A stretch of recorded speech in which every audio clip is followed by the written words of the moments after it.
Yeah, so I started 2 years ago beekeeping, and actually I got started by having a conversation with my neighbor who is getting involved in beekeeping. And we were talking about the environmental impacts of bees and all that they do for pollinating and for creating our food. So that had a really big impact for me on getting started. But also, I was really interested in making medovukha, which is a honey, a Ukrainian honey wine liqueur, and honey is very expensive. So I thought I may as well just become a beekeeper to make my own honey to then make my own medovukha. My favorite part would definitely be learning everything that the bees have to offer. Anytime I open up the hives, it's going to be a learning experience for me. So that's definitely my favorite part. Obviously, tasting fresh honey that the bees have just made is also incredible. It just can't be beat. And as well as the smell. I don't know if anyone's ever smelt a beehive before, but the smell that it gives off is really incredible. It actually wasn't until I got beehives that I realized how many people and my family members and grandparents and great-grandparents actually were beekeepers when they first immigrated to Canada and were living on the farm. So it wasn't until I actually got bees that the conversation started within my family and friends that Ukrainians keep bees. Like it's based in our roots and our culture. So that was really fun for me to experience all of the different stories from like my baba and my Guido's beekeeping and getting stung when they're little, and all of those stories that they shared. So beekeepers tend to keep honeybees because honeybees are the only bees that create honey in excess, in which you're able to then profit from it and be able to sell the honey.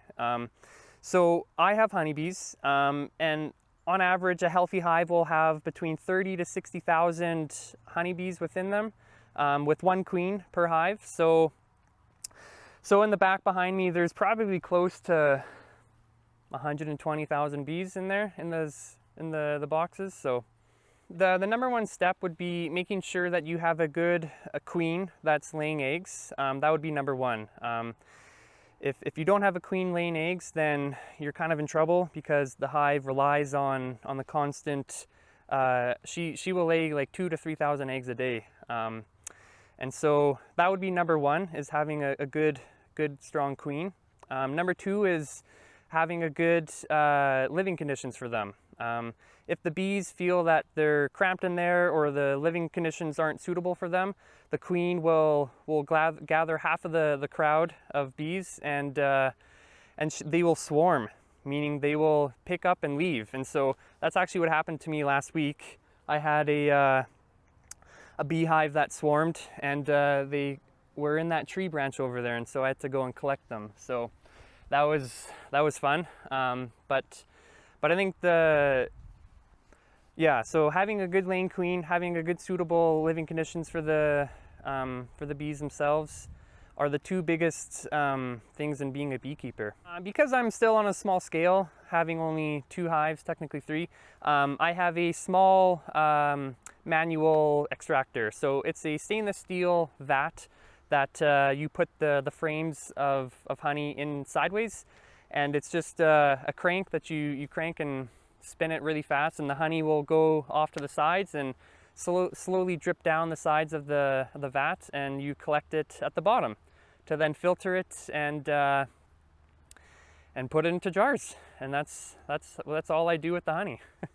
Anyone who's interested in bees, do more research. They're really cool creatures. If you have the space for bees, I would suggest looking at becoming a beekeeper. They're really cool creatures. You get honey, you're going to learn a ton, and you're going to spend time outside with the bees, and it's definitely worth the investment to do. There's tons of courses and tons of resources here in Edmonton, Alberta, and just being able to look things up online.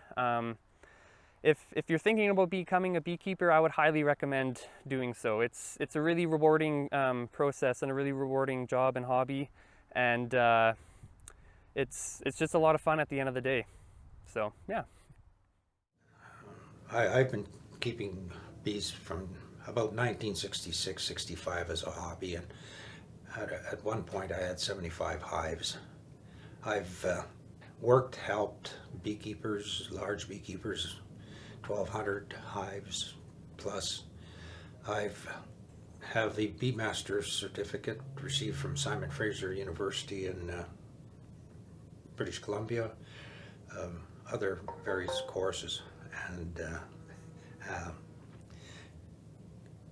self-taught in many areas, and I continue to learn and practice and keep in touch with the beekeeping community. Yeah, Dina and Baba immigrated. My father's parents, Dina and Baba Panko Paraska Solomon, immigrated from Solovo Kitsi in Borshchivsky Raion, Ternopilsky Oblast, Ukraine, in 1895. And they homesteaded. They were homesteaders. They had and I came into the world, and I spent a lot of time at my Baba and Jitos, and as I was growing up in my younger years, and that's how I got close to the beekeeping. And then as I became involved in the my career, and then I was looking for something to do other than as a hobby, and honeybees, because you could basically, you didn't have to be with them 24 hours a day like you would with cattle or chickens or other things. So, and you didn't have to have a large land mass to keep honeybees. You start out with them in your backyard, or not. Well, now in Edmonton you can keep honeybees in your backyard, meeting all the necessary requirements. I had the privilege of being a beekeeping project advisor to Ukraine for the Partners in Progress program provided by the federal government, the conservative government at that time. And I learned a lot during that program, in that beekeeping, I think, began in 1745 with Petro Prokopovich, and there is a museum or institute in Kyiv